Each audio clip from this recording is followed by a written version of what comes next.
को अपनी अर्धांगिनी प्राण प्यारी मान करके धर्म पूर्वक पति भगवत मार्ग में अपने को चलाते हुए और संसारिक कार्य करे, और पत्नी अपने पति को भगवान मानकर आठों पहर उसकी आराधना, उसके चिंतन, उसके मनन में रहे, तो पति का आधा धर्म का हिस्सा उसको प्राप्त हो जाएगा और दोनों मंगल में भगवत कृपा पात्र हो जाएंगे।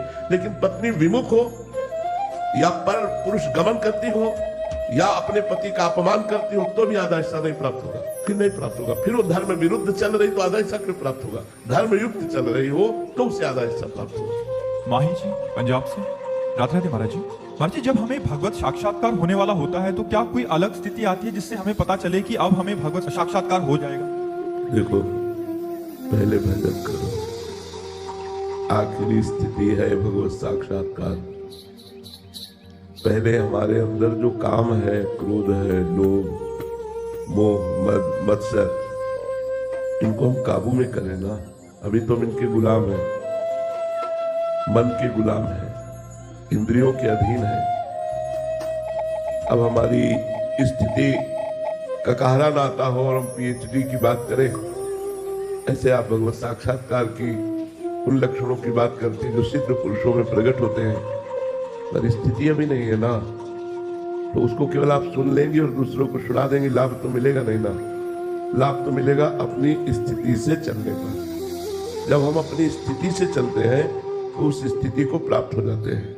इसलिए निरंतर नाम जपने का अभ्यास करो, भगवान की लीला कथा सुनो, परोपकार की वृत्ति रखो, सब में भगवत भावना करो, तो तुम उस स्थिति को प्राप्त होगे।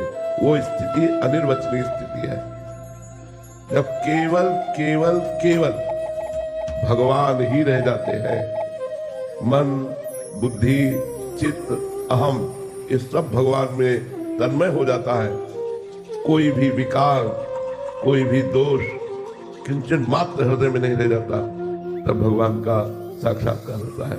भगवान वाल्मीकि जी महाराज वर्णन करते हैं, काम क्रोध मद मान न मोहा, लोभ न क्षोभ राग नहीं द्रोहा, जिनके कपट दंभ नहीं माया, तिनके हृदय बसहु रघुराया।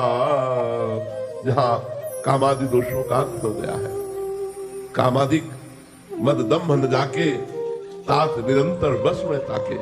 बहुत बड़ा शत्रु है ये काम। बातें बना लेना अलग बात है, लेकिन इस शत्रु को परास्त करना केवल भगवान के भजन में ही सामर्थ्य है। न तो शास्त्र ज्ञान में सामर्थ्य है, न किसी और बल में सामर्थ्य है। एकमात्र भगवान के भजन बल के द्वारा काम आदि दोषों को परास्त किया जा सकता है। तो काम, क्रोध आदि दोष हृदय से बिल्कुल निकल चुके हैं, कोई भी चाह नहीं रह गई, किंचन मात्र मान अपमान निंदा स्तुति का प्रभाव नहीं पड़ता, किसी भी विषय संग से नवीन विषय भोगने की इच्छा ही नहीं रह गई। लोक परलोक के समस्त भोग उसे विश्वत लगते हैं। एक एक क्षण जिसका प्राण प्रभु से मिलन के लिए व्याकुल हो गया है, वो भगवान का साक्षात्कार करता है। बात समझ में आ रही? पहले खूब नाम जप करो, शास्त्रों का स्वाध्याय करो, सत्संग सुनो, परोपकार करो। पहले हृदय निर्विकार हो, तब निर्विकार हृदय में परमात्मा का प्रादुर्भाव होता है। समता मित्तल जी इंदौर से, राधे राधे महाराज जी। महाराज जी, बड़े बड़े संत, महात्मा जी, सन्यासी जी कठिन तप और साधना करते हैं, तब कहीं जाकर उन्हें भगवत प्राप्ति होती है। महाराज जी, हम जैसे सांसारिक लोग जो काम, क्रोध, लोभ, मोह, मद मत्सर के चक्कर में फंसे हैं, नाम जब शुरू करते हैं तो भी माया के प्रभाव में आकर कुछ ही दिनों में सब छूट जाता है। महाराज जी, फिर हम जैसों का कैसे? सत्संग जब आपको पता है ऐसे बड़े बड़े महापुरुष तप आदि के द्वारा अपने हृदय को पावन कर चुके हैं, तो उनके संग से, उनके दर्शन से, उनके संभाषण से हमारा कल्याण हो जाएगा। महत्संगस्तु दुर्लभो, लेकिन परिणाम में अमोघश्च।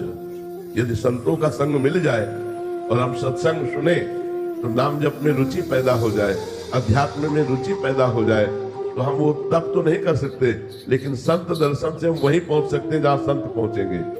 संतों का दर्शन, संतों का संभाषण, संतों के संग का प्रभाव, भगवान के रंग में रंग जाना, माया के रंग से रहित हो जाना। इसलिए हम वैसा तब तो नहीं कर सकते, पर जो कर रहे हैं उनकी सेवा, उनका संग, उनके वचनों का श्रवण और हमारे हृदय में एक लालसा प्रकट हो जाना कि मैं भी भगवान को प्राप्त करूं, और भगवान की दैन्य भाव से शरणागति का उदय होना, हे नाथ मैं समस्त अवगुणों से युक्त हूँ, समस्त दोषों से युक्त हूँ, प्रभु मैं आपके लायक नहीं हूँ, फिर भी मेरे हृदय में लालसा जाग गई है कि मैं आपसे मिलूं, तो निश्चित निश्चित भगवान उसे वो साधन दे देंगे जिससे भगवत प्राप्ति हो जाएगी। चिंता न करो, संतों का संग करो। कृष्णांश व्यास जी, राधे राधे महाराज जी। महाराज जी, भजन की भूख कैसे बढ़ेगी? भजनानंदी संतों की कृपा से। भजन न होई संग बिनु, और भजन बिना नहीं प्रेम, चिन्हु भजन न छाड़िए, धरिए या ध्रुव नेम। तो भक्तमाल चरित्र पढ़ो भक्तों के। जब हम भक्तों का चरित्र पढ़ते हैं तो हमारे हृदय में वैसे ही लालसा जागृत होती, मैं कब भक्त बनूं, मेरे अंदर कब वैसा भजन चले। तो महापुरुषों के चरित्र पढ़ने से, भक्तों के चरित्र सुनने से, भजनानंदी संतों के संग से हमारे हृदय में भजन की लालसा जागृत होती है, और लालसा में फिर रुचि पैदा होती है, और रुचि से भगवान की प्राप्ति की विकलता होने लगती है। सब संसार काटने को दौड़ता है, ऐसा लगने लगता है। जैसे सांप को देखकर डर लगता है, ऐसे भोगों को देखकर डर लगता है भजनानंदी महापुरुष को। वो भाग पड़ता है संसार से अलग, अंदर से, भले बीच में संसार के ही बैठा हो, लेकिन वो अंदर से भागकर भगवान की शरण ले लेता है, भगवान के चिंतन में तन्मय रहता है। आधे क्षण के लिए भी प्रभु का चिंतन छूटने पर व्याकुल हो जाता है। बहुत सुंदर भजन बनता है जब भक्तों के चरणों का आश्रय ले लिया जाता है। इसलिए भक्त संग करो, भक्त चरित्र पढ़ो, और भगवान के नाम में हठ पूर्वक लगो। हठ पूर्वक लगोगे तो नाम में रुचि हो जाएगी, और बिना भजनानंदी संतों के संग से भजन हो ही नहीं सकता। जब तक संतों का संग नहीं होगा, भजन होगा ही नहीं। बड़ी कृपा है, जब द्रविणी दीन दयालु राघव तो साधु संग पिपाही है। जब रघुनाथ जी, राम जी कृपा करते हैं तो संत संग प्रदान करते हैं। संत संग मिला कि जीवन की यात्रा बदल गई। जीवन का मंगल घड़ी वही, शुभ दिन वही जिस दिन संत मिल जाए। संत मिल गए, परम सुख की नींव पड़ गई, उसी दिन से हमारा मंगल हो गया। शास्त्रों में लिखा है, भगवत प्राप्त महापुरुषों का संग उसी को होता है जिसका आखिरी जन्म होता है।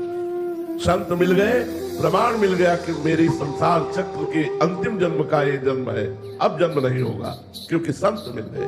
भगवान की कृपा से संतों का मिलन होता है, संतों की कृपा से भगवान का मिलन होता है। बस हमें संत मिल जाए, हमें संत समागम मिल जाए। इसीलिए भगवान शंकर आदि ईश्वर कोटि के महापुरुष भी प्रभु से प्रार्थना करते हैं कि आपकी अनुपायनी भक्ति और सत्संग, ये दो हमें मिल जाए।